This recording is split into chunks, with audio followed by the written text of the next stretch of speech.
Today we are talking with Rebecca Glick, founder of Nefesh Living. Rebecca is both a certified functional medicine health coach and a national board certified health and wellness coach. Rebecca brings out the best in the women she coaches. She is an accountability partner focusing on women in their prime, or as she says, middle life. Rebecca does this by nourishing the soul, or nefesh, using strategies to make sense of all of it and gain control of our health. Rebecca utilizes a holistic, personalized, functional medicine approach beyond individual systems, looking for the root cause. Symptoms. Looking for the root cause. Not just the quick fix, but the why, taking into account that every body is different. We all know to eat our vegetables and not the banana split, but it is not as easy as it sounds. Sometimes we need a little extra boost, motivation, or just to be accountable. Or, as Rebecca puts it, creating the stickiness to make our habits into our rituals. Rebecca quotes John Travis saying, "Connection is the currency of wellness." Rebecca's authentic, easy charm is the magic ingredient she brings to the table as a health coach. It is so easy to connect with her. It's her positive energy, and this is what differentiates her from the pack. Now, don't forget to stay tuned to the very end to hear our Source and Self speed round. Hello and welcome to the Source and Self studio, Rebecca. I should begin by congratulating you. Nefesh Living launched only in this past September. Yes, just a few months ago. Wow, congratulations. Thank you. I'm so happy to be here. Thank you for having me. So let's start at the beginning. How did you become the health nut that you are today?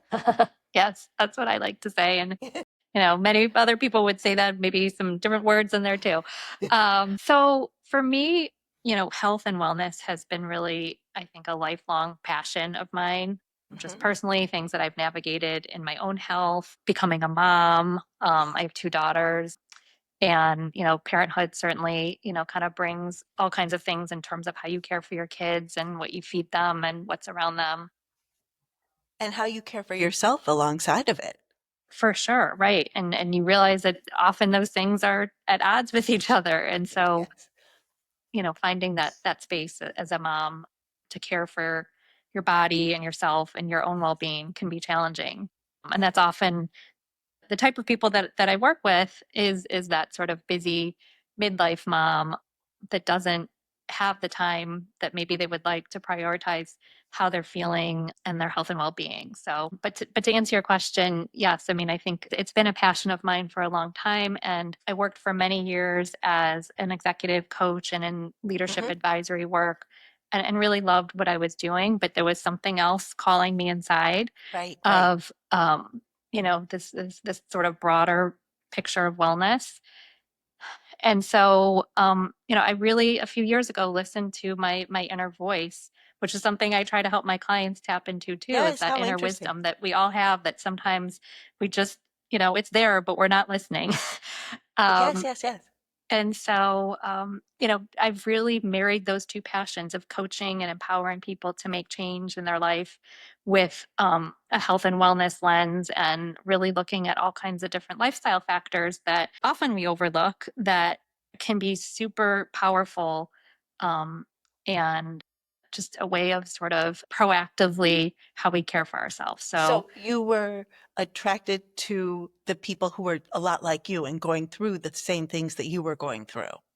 yeah, exactly. And I think, functional medicine, as you talked about, as part of my background and the orientation that I coach from, Mhm. is an area that I was really drawn to also for many, many years of Yes. really being curious more than, what, maybe traditional provider might tell you in terms of, okay, this is wrong, take this medicine, and, let me know how you feel, and let me know, how that impacts you. And it's a What's the more, root causes? yeah, it's The it's a root more kind of causes, it's reactive approach. And I would say, fine, okay, I'll do what you tell me, but why did this happen, or what's going on, mhm. and what else could I be doing? Are there other things I could be thinking about from a nutrition perspective, or and a lot of blank stares often. And not for ill will or ill intention, but that's not really the training and the model in a more conventional Western Well, medicine yes, world. that's the traditional Western medicine model. We treat the symptom, we treat the problem, we don't Right. look to the root causes. Right. But we need to, I actually think we need to be seen by a whole array of Mhm. doctors, mental, physical, just so many people, because always depending on one person once a year, they're not going to see all of you and a lot can happen in a year. A lot can happen in 6 months. Are you rigid in your own life? Are you rigid when it comes to diet and exercise? Or do you give yourself grace and give yourself room for little indulgences? Yeah, it's a great question. It might depend who you ask, like in my household, because my husband and my kids maybe think I can be a little rigid on certain things. But I really, really believe, and for myself and for others that I work with and coach, and finding balance, right? And Hmm. what works for you, and not an all or nothing mentality. Because I don't think, ultimately everything that I'm working with clients on is to help them make sustainable change that they can keep up, that they can implement. They don't, my goal is not to work with someone for years and years and years, but over a period of time, whatever that makes sense for that individual, and really set them up for success to Yes. navigate how they go through their life and feel their best, whatever that looks like for them. And so I think if you take a very, very rigid or kind of all or nothing approach, that's just really hard to maintain and keep up.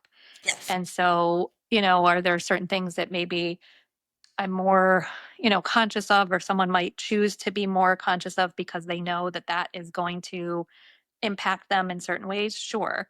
Hmm. But I'm a big believer in really finding ways to kind of live your life in a Hmm. way that you are living your life And you and want to not, enjoy, you want to eat a piece yeah, of that you cake. do the things that bring you joy, that you are out in the world, not living in a bubble where you can't eat certain things or be certain, that's just a really tough way to live. And so I really do try to strike a balance, and I try to help people strike their own balance. And that is going to look different. As you said, every body is Yes. different. I love that. And it is and even what that balance looks like for every individual is going to look different. So, Which is very different from the Western medicine model that, on your 11-year-old checkup, you get this done and this right. done and this done. Yeah. And I don't know if it's right for everybody. And I Right. do think we're coming to a place where maybe we will open our minds to maybe not be so checklist oriented and Yep. look at the person first. I want to know, what do you do as a coach? Like, how do you counsel, and Sure.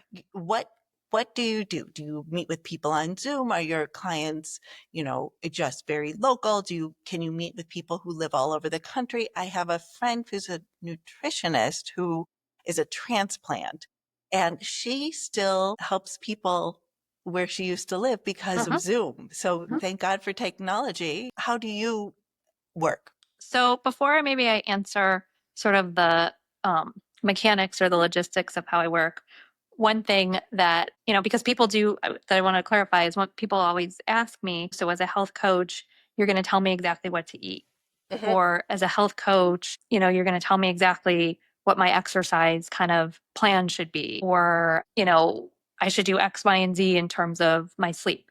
And while all of those are actually very much topics that I work with clients on, the piece that I think is really important to clarify is there's no telling in coaching, Hmm. right? It is Hmm. not me telling people and prescribing exactly what you need to do, because the point that I made before about everyone is different and everyone has different needs. But the other really important point, I don't know if you've, kind of heard of the concept of the coach approach, right? Versus maybe a more prescriptive approach. Okay. But the coach approach is really about the individual is driving the bus, right? The Okay. individual is it's a self-determined process, right? So So you're more of a collaborator, exactly. I like to think of myself as the guide, the kind of guide. So riding. you lay out a blueprint. Exactly. That we come up with together. And the reason for that, it's not because I don't, there's certainly things that if people want that information, that I'm happy to educate them on. I'm happy to kind of co-create where they can find that information. It's not because I'm trying to not, share what I know and what I've learned and observed. It's really ultimately that the more an individual is driving what they want to change, how they want to change it with my support, Mhm. that's what makes the difference in having long-term success. There's If so they much own research. it. Exactly. They own it. There's so much research about making change, especially from the lifestyle, kind of factors that we're talking about, Mhm. that you can have the best plan in the world that someone can hand you and give you, and you might be able to follow it and keep it up for a few weeks, a few months, whatever the time Yes. frame is. But if you weren't really part of that creation and invested in that, and they're your ideas that work for your life, not what your doctor says that you should do, it's just going to fall flat ultimately. Yes. And so I really emphasize that when someone asks me like, well, what is a health coach? I really make that point of that is I'm working with people to create a self-determined process. And I'm, as you said at the beginning, the accountability partner, Mhm. the person kind of cheering them on and advocating for them in the changes that they want to make, not what I want them to make. Do you do it every day? Like, do you text them like, good morning? It looks like today's a good day. Let's go for a run. Do you run with them? Do you walk with them?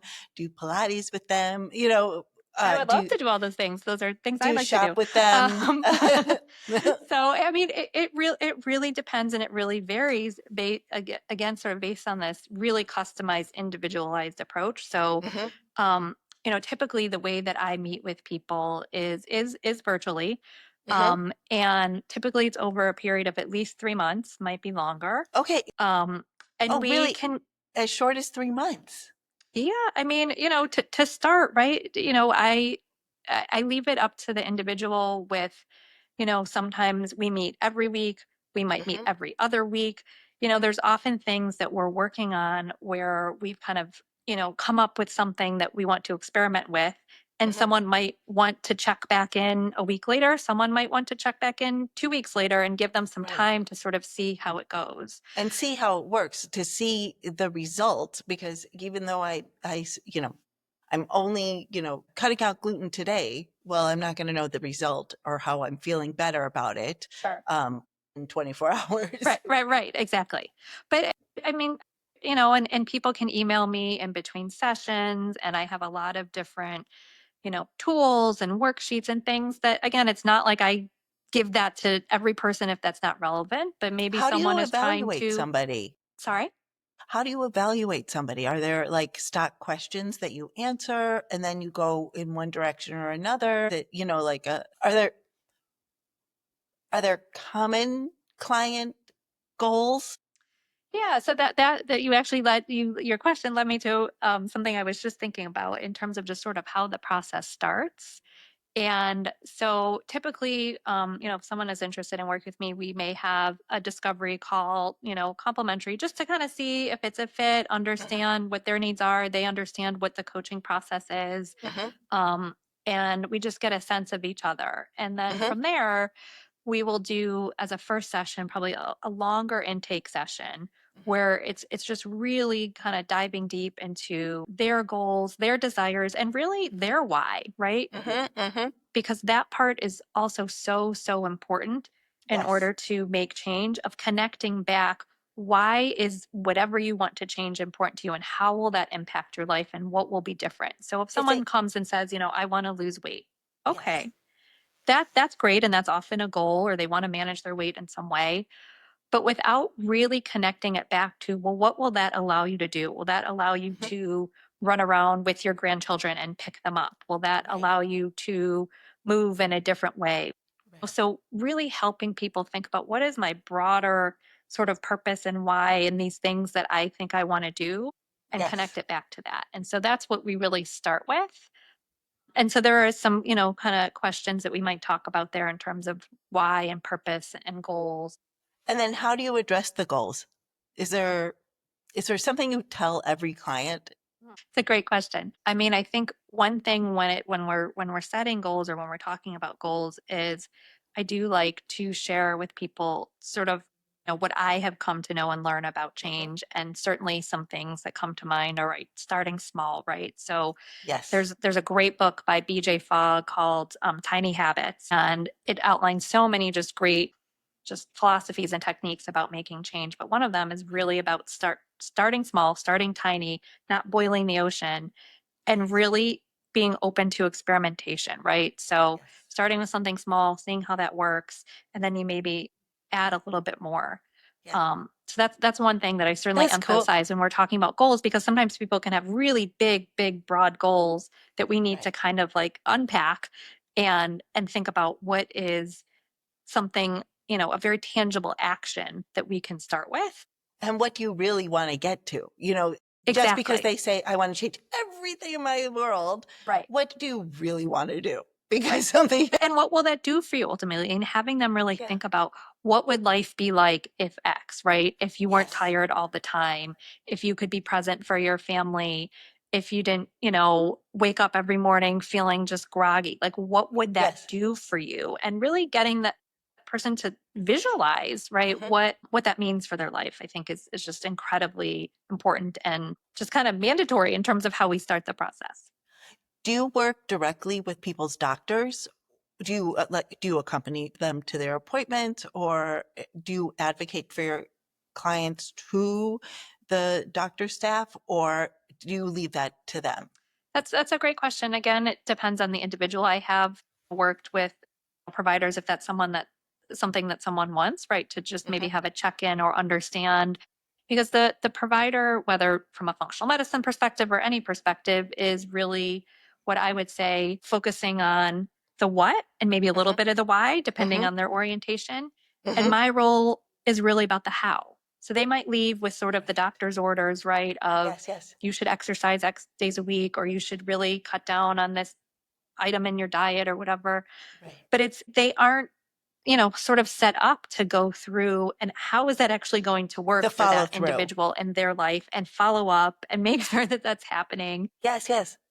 And so that's where I kind of work together with providers, is that missing, what I like to say, maybe the missing puzzle piece of actually how is this going to play out for that individual in their life, given everything else that they have on their plate and in their schedule, where they're starting from too, right? So sometimes people are perhaps asked by their provider to make changes to their nutrition and Hmm. their routine, but that might vary, and someone may not even cook, right? And they're being Hmm. asked to, like, have these different meals or maybe eat Yes. more things at home. And it's not even about I'm going to take X, Y, and Z out of my diet, but I don't even cook. I don't have pots and pans, right? So Yeah. I might work with someone just even on that very basic level of, okay, well, what could we start with? What would be something easy? Or maybe there's, some recipes that we could experiment with. So Hmm. it really runs the gamut.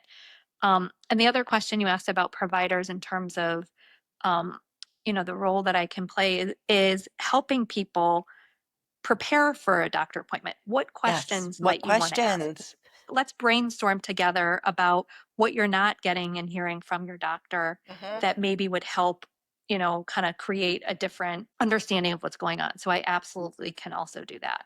I see your role as a bridge where the doctor can benefit from you just as much as your client can benefit from you, because you Ideally, are yeah. the one who's, yes, take two and call me in the morning isn't enough. Well, did they, take two? Did they, start walking on the treadmill? Did they, cut out, sugar, gluten, name your Sure. name your poison. Did they, do those things? I feel like the doctor can benefit from you just as much as your client. I think this is a very, circular. I mean, ideally a collaborative care model, right? That I think, Yes, some yes. providers and some people get and some people don't. I do think that is the way that medicine is trending. And I do think it's the way that the consumers of healthcare are trending and what they want in more personalized, lifestyle-based medicine, and also that sort of understanding of what's going on. But they really do go hand in hand. And I think if providers are invested in the success and the outcomes of their patients, then, having a health coach as part of that team Yes. is really sort of an insurance of, those outcomes being achieved. So as part of I do think we are starting to understand what functional medicine is and how it differs from Western medicine. Do you think that we are really going to get there? And how long do you think it's going to take? Oh gosh. I mean, look, I think even in the last several years, there has things have come a long way in terms of more and more people that maybe normally would say, oh, what's that? Or that's kind of very like woo woo and sort of, out there. I think there's a lot more interest both on the, kind of individual consumer side and on the, you know, quote unquote, Western medicine, provider side. I do think though, in the more traditional medicine world, things do move slow, right? I think there's a statistic that like it's an average of like 17 years before like, if a study comes out that sometimes it's actually like integrated into medical protocols. Well, that's a long And look, time. I don't think too that there is no place for Western medicine. I view functional medicine and Western as a complement to each other. It's not in my mind an and or, but a very, probably important complement. I think we need to back up a little bit for Sure. listeners. Can you explain the difference between functional medicine and traditional Western medicine? I'm not sure everyone is clear on the difference. Sure. Um, so a functional medicine perspective and approach is really looking, as we've talked a little bit on, at root causes, right? So looking Mhm. at your body, The not why. in isolated systems, but how all the systems come together. Hmm. Hmm. It's really looking at how do you pull on different lifestyle levers that are going to impact how you feel and, you know, impact the development of chronic conditions and diabetes and heart disease and all of these things that, are often there's a preventative aspect, right? And I think Yes. we Not we just reactive. and I think we often walk around, and I really love this book by Jeffrey Bland, Dr. Jeffrey Bland, Mhm. who is, I would say, one of the quote unquote fathers of functional medicine. It's called Disease Delusion. And Yes. one of the real takeaways from that for me was around our genes are not our destiny, right? We all have things in our families and things that we inherit that certainly can influence, our health and our health outcomes.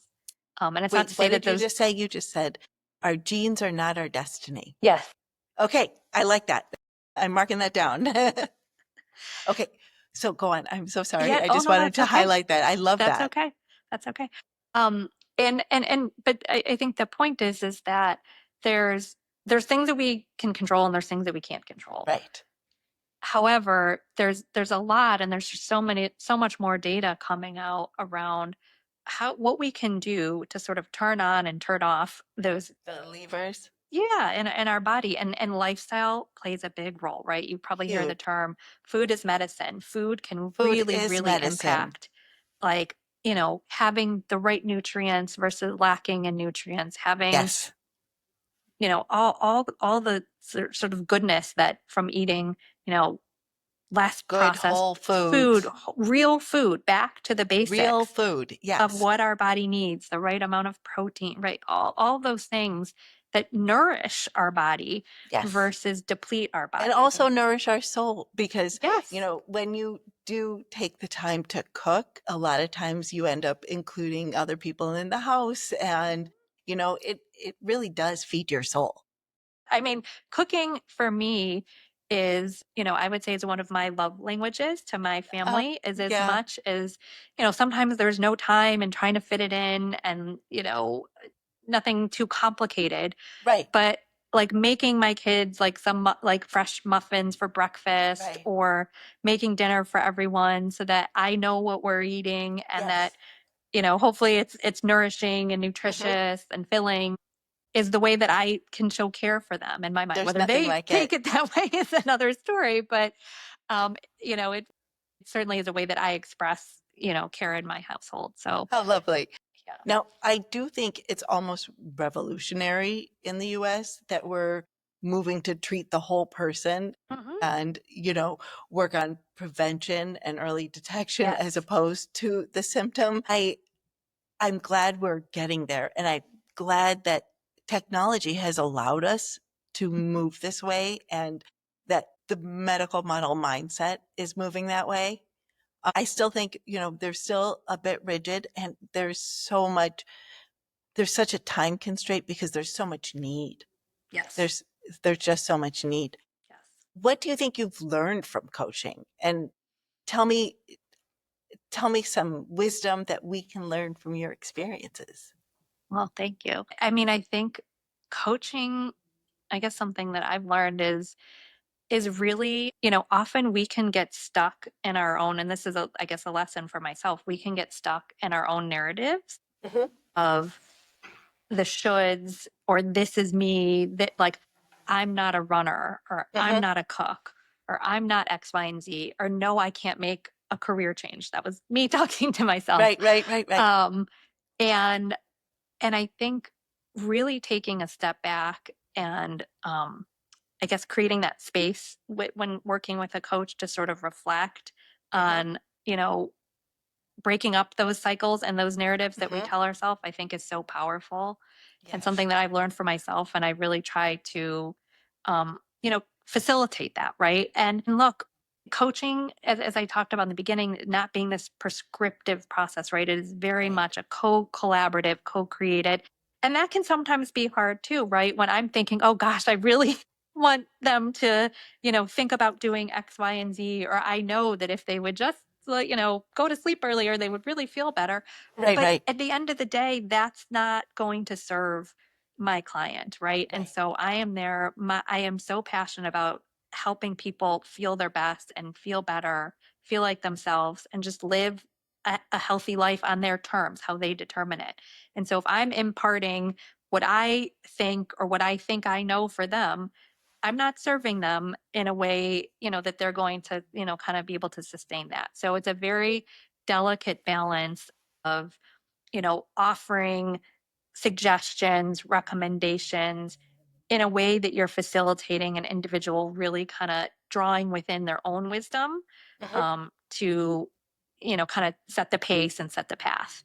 So when you're laying out the blueprint, do you have four things you always include, like sleep, diet, exercise, self-care? What do you include on your blueprint? Yeah, that's And a great what do you question. usually include? Yeah. Um, so that many of those areas, yes. So I would say, I often do have clients, in addition to filling out an intake form that Mhm. touches on many of those areas, also just a self-care reflective questionnaire where they Yeah. go through and reflect on all of these different areas around nutrition, around sleep, around stress, and around movement. I'd say those are the four areas that I really, tend to focus on. And those are really key lifestyle factors that, fall within the domain of functional medicine that have so much power and play such a big role in how we feel from, our brain health, gut health, you know, blood sugar, mood, Do all of you those lay out a things. diet plan? Sorry? Do you lay out a diet plan?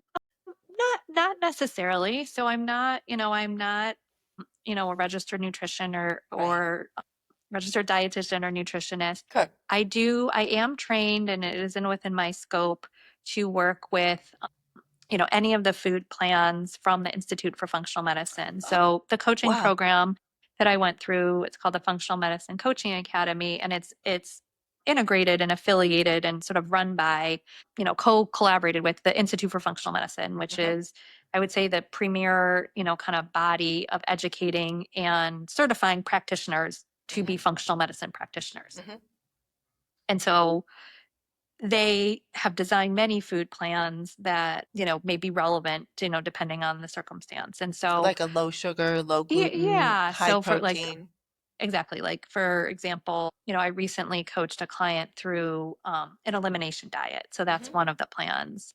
And that is often a great way How do you to, help someone navigate that? We yeah. were prescribed a an elimination diet for gluten sensitivity, and I cook for a family of five. And it's for me who wasn't navigating the elimination diet. I was just you know preparing the elimination diet. It was hard because then my kitchen becomes a restaurant. Mhm, And so things are different now, and the gluten-free foods are have come a long way. So I do just serve gluten-free mhm. in my kitchen. But at the time, this was not a viable option Yeah. to have everyone else eat. And how would you advise me to do this? I mean, really, you know, foods and technology, everything with time, everything becomes easier and it Sure. becomes more routine. But how would you suggest someone do that, while also feeding a family? Yeah, that's a really great question because it's hard to manage meals for multiple people.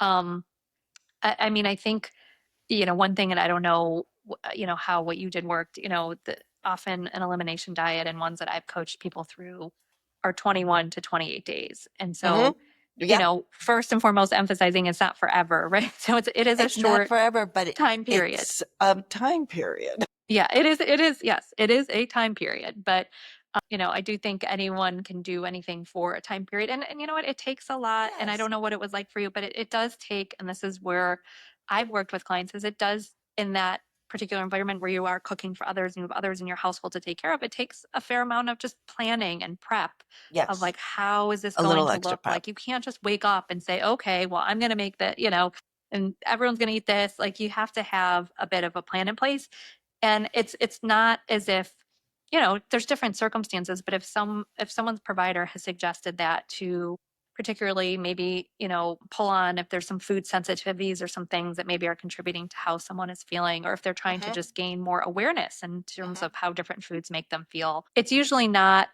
an emergent, thing that you must Right, start this right, tomorrow. And so right, you can take some time to kind of figure out, okay, well, what's going to work for everyone to eat? And maybe no one really notices the difference and it's fine. It introduces some new foods to the whole family, right? And then right. maybe some other things that are going to be a little trickier and are going to have to be your own meal. I mean, I guess I find that certainly for dinners, Hmm. it's easier to sort of make something that everyone can eat that can still often fall into the bucket of eliminating some common food Allergen, or sensitivity yeah, yeah. triggers, protein, vegetable, grain, when you get into other parts of the day, maybe it's a little harder, but I do think that the planning and the prep and kind of thinking through, what will look like certainly can help.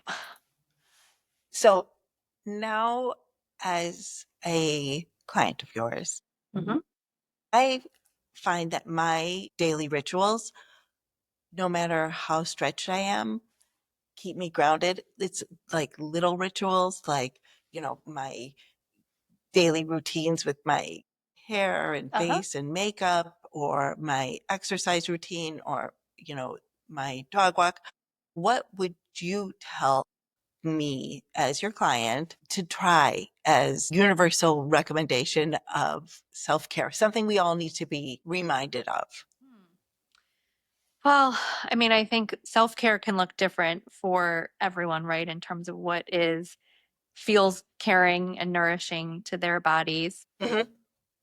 But I mean, the things you mentioned really sound great in terms of, getting some time in every day in terms of movement, right? Yeah.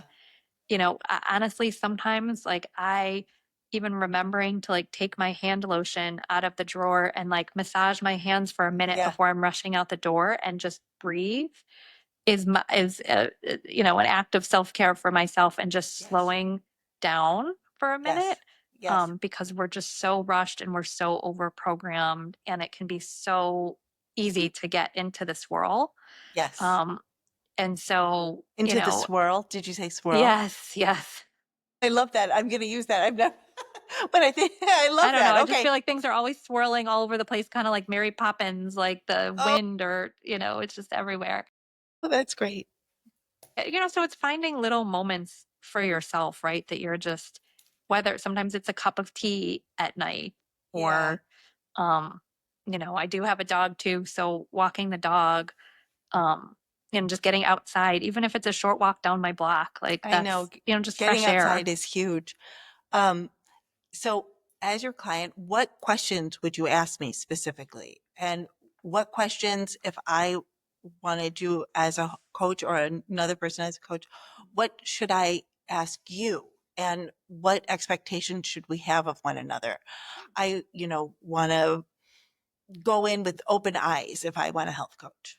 Yeah, that's a great question. So, I mean, I think some of the, early things that I like to ask clients is just really like what are they hoping to accomplish? Like what's Mhm. important to them from a health and wellness perspective and what's important to them in their life and understand, where their journey is, where they've been, where they're going and what that looks like.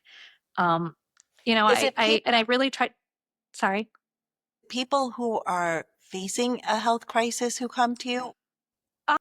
No, not necessarily. I mean, sometimes, yes, there might Mhm, be a sense of urgency in terms of maybe not a health crisis, I would mhm, say, but something that has been a challenge or a concern for a while that mhm, maybe is festering and they just can't quite figure out what is going on, and or they've just tried a lot of different things and nothing seems to kind of, as you said, stick or resonate. mhm, And there's just also so much confusion out there. mhm, I think it's so much, I like to say clutter, confusion, chaos mhm, mhm. of information of what to do, what not to do. And so, I try to really play the role of just helping people sort that through and what makes sense for them, right? What makes sense for their friend or their neighbor or their sister really may not make sense for them for a variety of reasons. And so, After asking them, talking, what, getting into the kind of the underneath of like, how did they tick? yeah, And understanding their routines, right? So also even understanding just like someone's, as I said, do they cook? Do they not cook? Are there other people in the household? Like really just getting to know what their kind of daily life is like, I think mhm, is really important to me.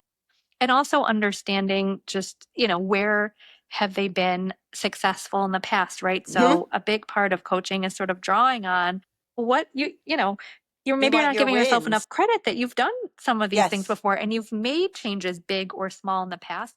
What did right. you learn from that process and how might we apply it to present day? And I think that's often hard, can be hard for someone to do that without someone else asking and kind of pulling out those ideas and questions. And so, just kind of facilitating that conversation, I think can be helpful. I'm listening to everything you're saying, and I'm listening to everything you do, and I feel like the people that are seeking you out, they're not in crisis, but I can see that you would be such a ray of light in a crisis. You would be the person, when all the doctors are throwing everything at you Hmm. and saying, you know, you do this 3 times a day, do this 4 times a day. And Right. you would be the ideal person to help navigate it because, once you talk to one doctor, that means you're going to, go round and round. And I feel like equal to someone who wants to make a change, someone who is facing a change, whether or Hmm. not they, welcome it, you would be the perfect person. Yes, yeah, that's a great point. And I think what I said before about helping people navigate, like what do I how do I make sense of all these different pieces that I'm getting and what questions should I be asking? And when you go into a doctor appointment, I know I go in with my list and then it's Yes. like you get nervous or you like they get distracted. And so helping someone feel really like confident and prepared of how to have those conversations in a more less maybe intimidating space, right? I'm trying to create Hmm. this very safe space and comfortable space to be able to reflect, to talk freely about what someone's concerns are and what's going through their mind to prepare for maybe a conversation that maybe doesn't have that same feeling or vibe. Yes. How can people get in touch with you? Um, so I am on Instagram at Yes, Nefesh I follow Living. you Yes. and your beautiful dog. Tell me your Instagram handle. Yeah, it's Nefesh, Hmm. Nefesh living.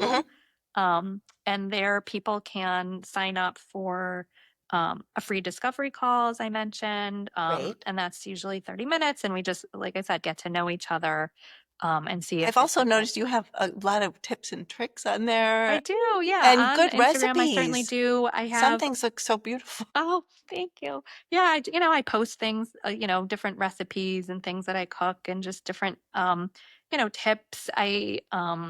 I have a monthly newsletter as well. So Can we sign up people, for that, or is yeah, that people can only on the Insta? subscribe.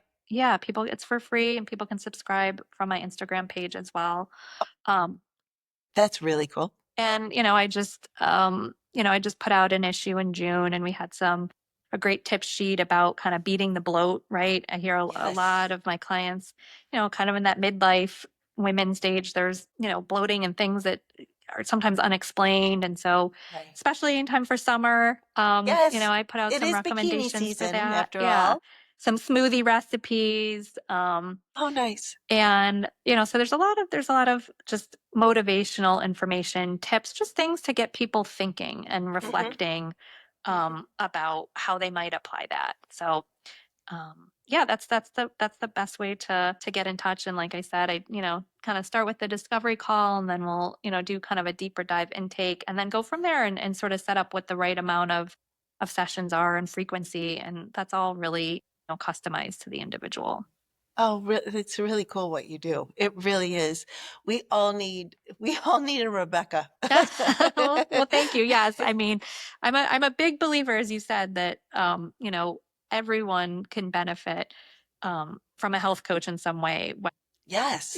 Sort of no matter what state of health that they're in, but it's a different model of pre proactivity versus reactivity, And I believe in that so much. and really recognizing that, I think, maybe we talked about this early on, people, I think I loved what you said, that, people know not to maybe eat the banana split, right? Yeah. But that's easier said than done, right? So And much so, and of course, easier. eat the banana split sometimes, right? Again, not Right. that's all or nothing, but having a coach, kind of by your side can help accelerate that success that you're Hmm. working towards, that much faster, and that much, not just fast. It's not just about the pace in my mind, but the longer term, the sustainability, right? Yeah. So really unpacking like what will help someone be successful and make behavior changes and lifestyle changes that can be tricky, even if we totally theoretically get what we're supposed to do. Do people talk to you like they would a therapist? Do people, say, well, I'm feeling blue, I'm feeling melancholy, am I, and do they really, really open up? I understand you're not a Right. therapist, you're a coach, Right. but does it lead that way? Yes, absolutely. Stress and mood and how you're feeling are a big part too of the puzzle, right? Of how Hmm. your body is going to feel. And, foods can affect your mood. Mood Yes. can affect the food choices that you make. I mean, it's all interconnected. And so that's Yes. absolutely something that I talk about with clients. And of course, if it's, a situation where based on my scope and based on my understanding, if Hmm. I feel that I need to refer to a mental health professional or someone else, I absolutely do Oh, and would be very 100%. upfront about that. But I think, yeah, I mean, many of my clients, one of the common things actually that sometimes, maybe you're surprised to see because you think about, okay, I want to lose weight or I want to work on my gut health or I want to do X, Y, and Z. But one of the common things that I probably more often than not are working with clients on is around kind of life, like balance and stress management Hmm. and navigating all those things that without sort of getting to that, it's harder to say, okay, I want to go for a run every day. Right. But if we're not really kind of unpacking, kind of the underlying maybe stress factors in someone's life or how that's going to fit in, then it's just a little bit harder. So yes, absolutely talk So about you're that. saying stress plays such a major role in all of this, a bigger role than maybe we would have considered at, 10 years ago. Yeah, well, and I think it's sort of like it's not maybe the thing that someone starts with. It's easier to start with Right. like, "Oh, I'm, I'm like, not overweight. sleeping well." Right. It's like the more kind of like superficial level, and I'd say like stress and like really even looking at like how our nervous system is operating Hmm. and, how we're kind of like giving ourselves, as you talked about earlier, that self-care and that wind down time can Hmm. really have a big impact on all of those other things, right? So if someone could be Right. working on, kind of making some modifications to their diet and seeing how that feels, but stress and your nervous system regulation play a big role in digestion, right? So you might Yes. be eating all of the right things, but if you're still kind of really amped up and you're Yes. not sort of finding ways to just even process that, you're not going to make it go away. And stress, Right. we need some stress, right? We need Yes. stress to operate as human beings. It's just the chronic and the overstressed and the not letting your nervous system sort of calm down Yeah. is what gets us into trouble. And I think people don't always see that connection that, like, oh, but I'm eating everything perfectly. Great. But if you're kind of chronically, overwired and overstressed, that's going to still have an impact on how you might feel. Well, the mind body connection is 100%. there's only one me. I Yeah. don't have my mind over here in my Yes. sometimes I might think I lost a marble or two, but but they're all here. Yeah. Yeah. As sure as you can see me. Um, thank you, Rebecca. I have really, really enjoyed our conversation. Likewise. This was a blast. Thank you for having me. Oh, thank you. Maybe you'll come back. Now, I do have a few more questions Okay. for our source and self speed round. Oh gosh. I'm a little, nervous on what I'm gonna be asked, but go Well, for it. have fun. Don't overthink it. Are you ready? Sure. Actually, I'm gonna take a sip of water. Take a sip of water. Don't forget to hydrate. Yes. I would Yes. think that would be something you would tell your clients. Very much so, and very overlooked. Yes. What advice would you give your younger self? Oh, I think learn not to negotiate with yourself before you've even tried, right? So I think um, you can be. It's very easy to be quick to tell yourself no, and without even kind of exploring something. And so losing those narratives, ditching kind of the I can't from your vocabulary. I like that. What is your favorite summer meal? Oh gosh. Um, I really love just like fresh seafood and Oh, fish and kind of Mediterranean style hmm, food. sounds lovely. Um, so, maybe some kind of some seafood dish, with some fresh vegetables. I really love going to some of the local farmers markets, Yes, and getting a bunch of vegetables and whether grilling them or roasting them. So anything like local and fresh is really always like what I'm searching for.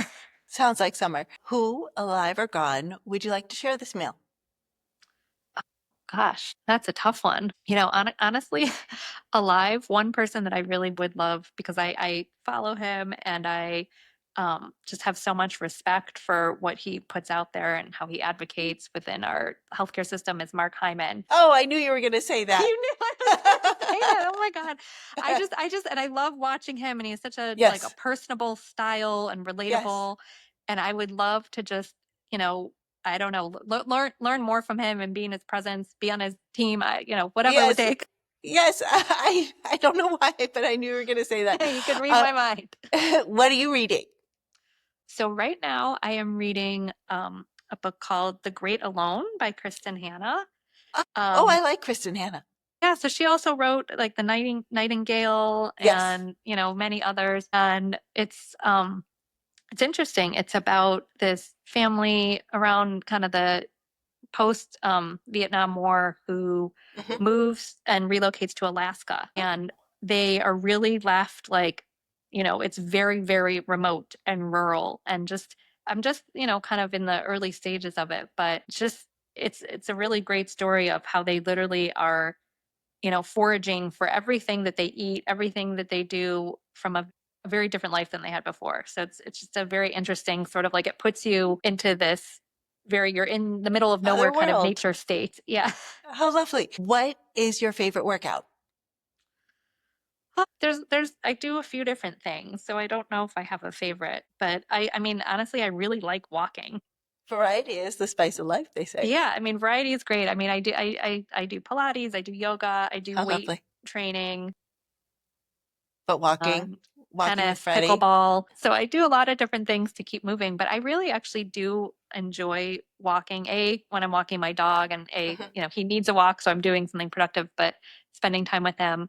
I really love, my husband and I have been doing a lot of walks after dinner at night. That's Now that nice. the weather's nice and it's just a nice way to catch up. I like walking too because, often if I'm with another person, it's just a nice way to connect with a Hmm. friend or family member and catch up and maybe be outside, hopefully, getting some fresh air, nature, sunlight, so it checks a lot of boxes for me. Oh, how nice. If you had one do-over, what would it be? Oh, um, hmm, that's a good one. I don't know. I mean, maybe making the shift a little bit sooner, right? Okay. Like I think for many years I said, oh, I can't kind of leave the corporate world, and Right. how would I do my own thing? Hmm. And so I guess it's never too late, but maybe, getting that thought out of my head a little bit sooner. How do you lift your mood? How do I lift my mood? Um, sometimes music, I think walking, Music. getting Yes. outside, sometimes just a Yes. change of scenery. Yes. Breathing is a big one, Yes. learning how to breathe and slowing down, connecting with other people that you care about. Those are Oh, all that's things that really nice. are good mood boosters, or sometimes as I call, glimmers, right? That kind Glimmers. of, yeah, Oh, I like that. yeah. Do you have a motto, words you live by? Um, sometimes I remind myself or others, like, control what you can control, right? Like, Hmm. and there's many things that you can't, there's many things that you can, and maybe the things that matter you try, and then the other things, that's how life is going to go, and we got to navigate that. So How do you protect your skin?